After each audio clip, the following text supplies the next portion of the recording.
السلام علیکم۔ ہمارا آج کا موضوع ہے اپنی مدد آپ۔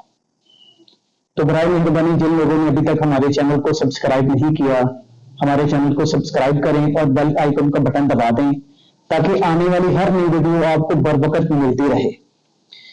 خدا نے آج تک اس قوم کی حالت نہیں بدلی، خدا نے آج تک اس قوم کی حالت نہیں بدلی، نہ ہو جس کو خیال اپنی حالت بدلنے کا۔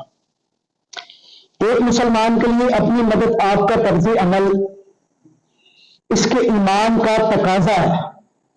ہمارا مذہب اسلام ہمیں زندگی کی مشکلات میں براہ راست طریقہ سے شریک ہونے کی تلقین کرتا ہے۔ اگر کوئی اپنی مدد آپ کی بجائے دوسروں کی امداد پر بھروسہ کر کے بیٹھ جائے تو اس قوم کی غیرت اور عزت جاتی رہتی ہے۔ اس کے برعکس جو قوم اپنی ترقی کے لیے ہر وقت کوشاں رہتی ہے تو اللہ پاک کی تائید و نصرت بھی اس کے ساتھ ہوتی ہے۔ چنانچہ قرآن پاک میں اللہ پاک فرماتا ہے، اللہ تعالیٰ نے کسی قوم کی حالت اس وقت تک نہیں بدلی جب تک وہ خود نہ چاہے۔ اللہ پاک کی رحمت بھی اس شخص کو ملتی ہے جو طلب کرنے والا ہو۔ اگر بندہ طلب ہی نہیں کرے گا تو پھر کیسے رحمت ملے گی؟ مشہور منقولہ ہے کہ اللہ کی رحمت قیمت نہیں مانگتی، اللہ پاک کی رحمت قیمت نہیں مانگتی بلکہ برسنے کے لیے بہانے تلاش کرتی ہے۔ سبحان اللہ۔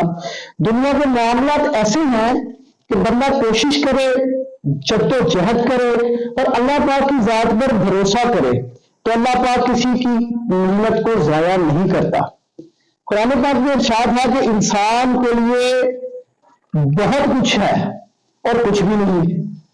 اگر ہم آپ صلی اللہ علیہ وسلم کی سیرت کا مطالعہ کریں تو ہمیں معلوم ہوگا کہ آپ اپنے ذاتی کام اکثر خود کر لیا کرتے تھے۔ سبحان اللہ۔ مثال کے طور پر اپنے جوتے خود گونڈ لیا کرتے تھے، کپڑوں کو خود کے رنگ لگا لیتے، بکریوں کا دودھ خود دھو لیتے تھے، اور سب سے بڑی بات کہ مسجد نبوی کی تعمیر میں آپ نے اپنے صحابہ کرام کے ساتھ مل کر حصہ لیا۔ اس طرح غزوہ خندق کے موقع پر خندق کی کھدائی میں اپنے صحابہ کے ساتھ برابر کے شریک رہے۔ ایک مرتبہ ایک شخص آپ صلی اللہ علیہ وسلم کی خدمت میں حاضر ہوا اور عرض کیا کہ سرکار کچھ عنایت فرمائیں۔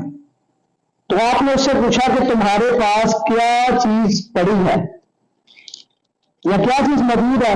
تو اس نے عرض کی، یا رسول اللہ ایک کمبل ہے۔ آپ نے فرمایا جاؤ اس کو بیچ کر ایک کلہاڑی اور رسی لے آؤ۔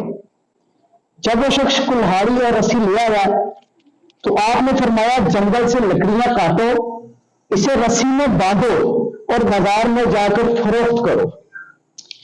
چنانچہ اس نے اس طرح ہی کیا۔ کچھ دن کے بعد آقا علیہ الصلوۃ والسلام کی خدمت میں دوبارہ حاضر ہوا اور عرض کرنے لگا، یا رسول اللہ میرے ماں باپ آپ پر قربان، آپ نے مجھے وہ راستہ دکھایا ہے کہ میں بھیک مانگنے کی بجائے اب دینے والا بن گیا ہوں۔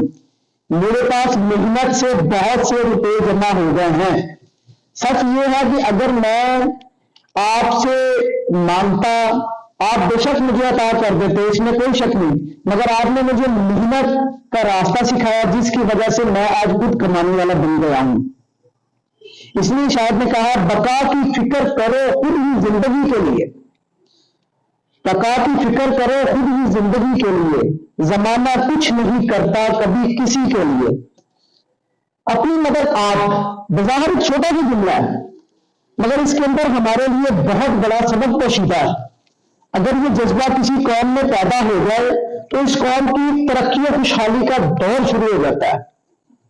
کیونکہ کہتے ہیں اپنے ہی زور بازو پہ لڑنی پڑتی ہے زندگی کی جنگ، اپنے ہی زور بازو پہ لڑنی پڑتی ہے زندگی کی جنگ، زندگی کے میدان میں معجزے نہیں ہوتے۔ اکثر دیکھا گیا کہ جو امیر لوگ ہیں نا اپنے ہاتھ سے کام کرنے کو اور سمجھتے ہیں، حتیٰ کہ کار کا دروازہ ملازم کھولتا ہے تو دوسرا ملازم بریف کیس اٹھاتا ہے، گاڑی ڈرائیور چلاتا ہے، گھر کے دیگر کام کاج کے لیے مختلف نوکر موجود ہوتے ہیں اور ہاتھ پیر ہلانے کی نوبت نہیں آتی، جس کی وجہ سے وہ مختلف بیماریوں کا بھی شکار ہو جاتا ہے۔ البتہ جو غریب ہوتا ہے نا وہ خود محنت مزدوری کرتا ہے،